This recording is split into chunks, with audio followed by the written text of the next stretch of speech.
My name is James Music, and I'm diagnosed with clinical depression and ADHD. All of a sudden, I had lost the motivation to do anything. I didn't want to get up. I didn't want to, I just wanted to sleep. And then somebody introduced me to methamphetamine, to speed, and I started using speed.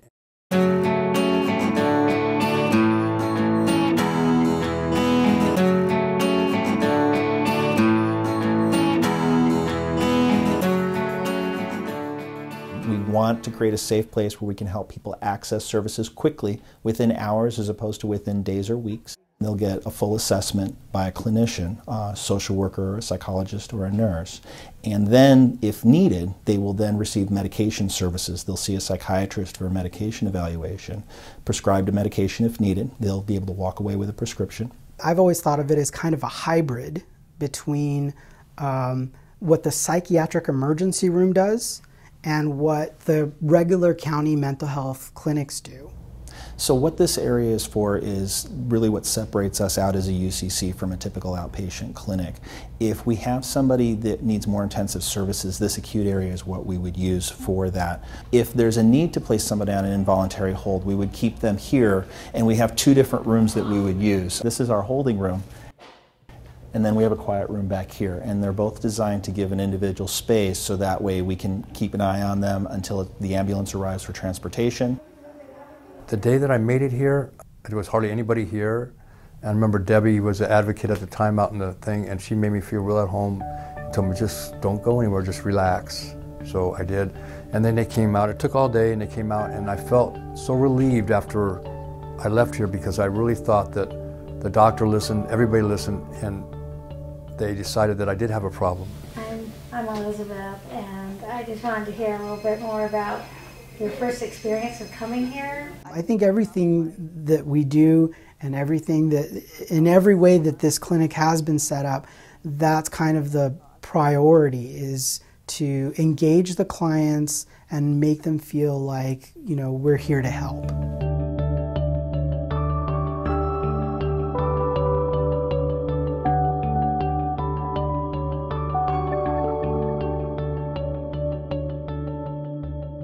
And I come from a background of being homeless, very homeless, living in parks, unmanageable lifestyle, unaware that there was any mental health supports or even rehabilitation supports here in LA County. So what I find myself doing in my job of service with the clients working in crisis, I come from lived experience. Part of my job is to comfort, show empathy, and help coach the client through this type of a situation. I think even the building itself and even the design phase of it, that was something that was that some thought was put into. The lobby is, you know, very kind of welcoming. It's, you know, the color scheme that they've picked out is very calming. I think all of our clinical professionals are trained to be as welcoming to the clients and make them feel as comfortable as possible.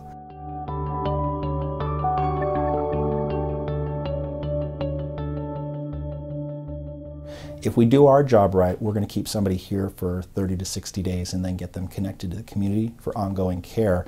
And we try to break that cycle. So the whole idea is we want to start to identify what we do to help people and what works and what doesn't work. But it's really the staff. They're dedicated to wanting to make a difference and want to do that as quickly as possible. And they work together as a team. It was the best thing that ever happened to me was coming here, really.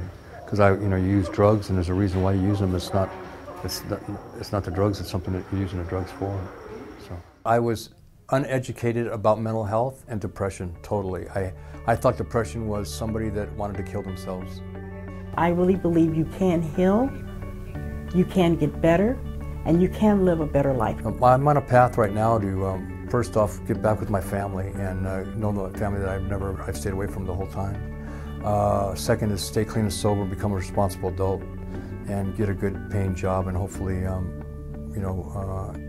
end my life clean and sober and happy.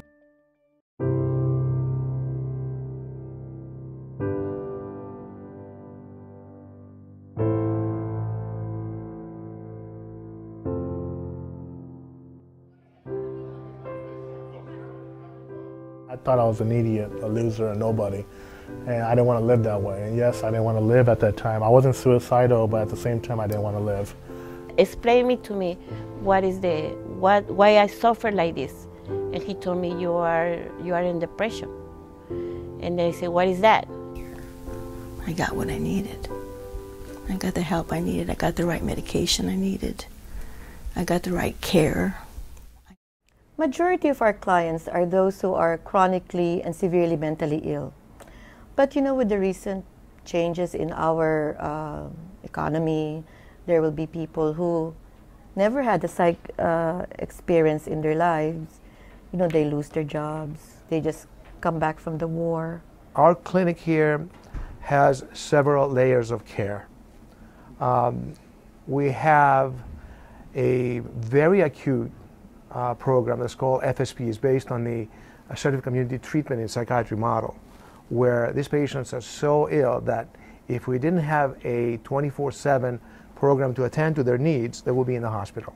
There is one specific staff assigned to that patient, and that staff is supported by a team. So she would be the one to make sure the patient comes to the clinic, you know, engage the patient, make sure the medication is taken. My name is Donna. One of the main reasons that I'm here is to let people know that even the sickest of the sick can be helped. Due to hearing voices, I did so many sick and dangerous things. For example, I almost set myself on fire. I mutilated my face and had to have plastic surgery on my nose. I tried to destroy my eyes.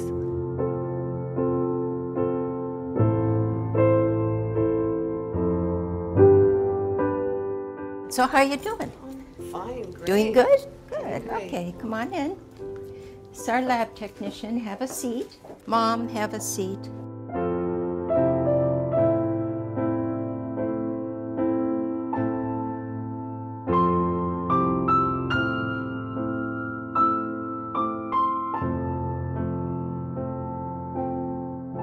We have had great success by utilizing the clozapine model here to treat the people that otherwise be institutionalized for life. They have to come in every week for a blood draw for the first 6 months, and then twice a month for the next 6 months, and once after the first year of treatment. Of course, there's complications with this treatment, but we watch them very carefully, observe them very carefully, and we have had great success. I have to say that the success stories with this program has been incredible. My miraculous recovery has given me an independent and normal life. Don't give up. There is help for mental illness. You just can't give up. You've got to keep trying different things.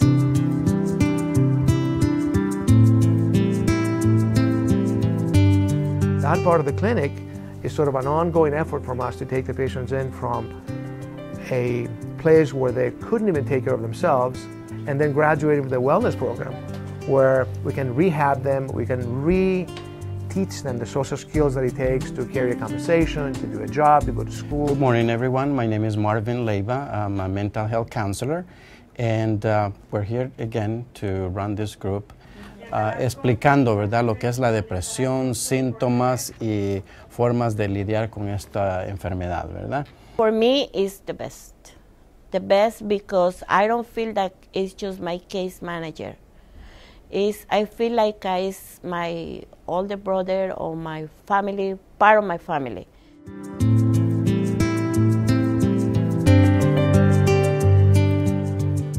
Everybody look at the top of your paper right here, okay?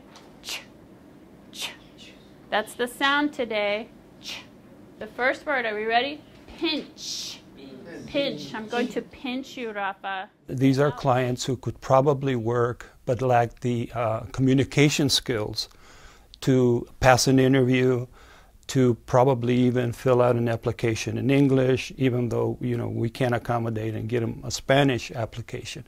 But we're really preparing them for employment, hopefully. She class or her class? Her class. Her class. Her class. 15, 16, 17. I have over 200 clients. I tell them that all the time, you know, I want you to live the best life that you can live. regardless of what's going on. You know, so and I try to give them the skills to be able to do that. They treated me not only like a client, but they treated me like family. They treated me like a son, basically, especially Herb. He pulled me to the side and he treated me like a son. I never thought, if you asked me if I would work 20 hours and be an engineering student, I would say no, that probably wouldn't be possible, but I'm doing it now. I don't feel no more alone, no more sadness, no more emptiness, because I know that someone is there that love me and all the time be ready for helping me.